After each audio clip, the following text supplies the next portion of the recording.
حالا خیلی کسا عشق و به آوازت بدهکارن. چه خوب شد که خودت دیدی چقدر مردم دوست دارن. یه صبح تلخ پاییزی دلامون خونه غم شد، چون از فهرست کنسرتا صدای مرتضی کم شد. سلام میکنم به همه عزیزانی که در این محفل با شکوه روحانی شرکت کردن.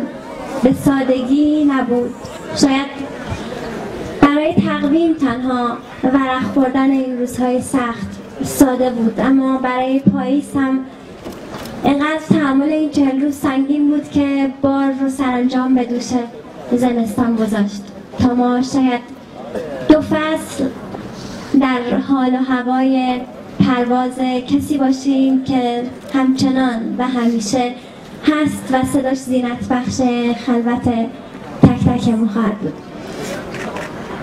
براش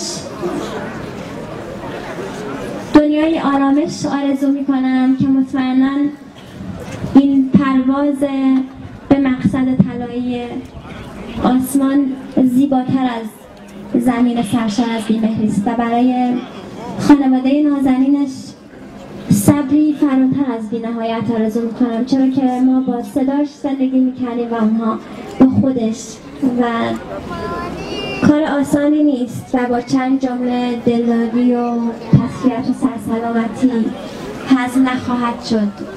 نه با 40 روز، بلکه اگر سالهای متمادی هم از این اتفاق سنگین بگذره.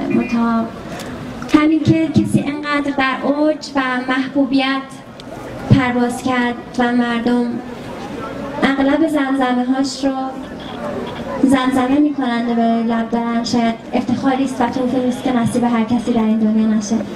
روح آرامش که دیگه حالا درد نمیکشه، بیش از این قرین آرامش و برای خانواده نازنینش دنیا طلب آرامش و صبر میکنم. اون همیشه هست، همچنان که خودش گفته کسی هست و مردم هنرمندی داریم که میتونن حتی بعد از گذشتن سالها تشخیص بدن که یک کسی هست که نه سالهای پیش بود بلکه هنوز و همیشه هست. متشکرم.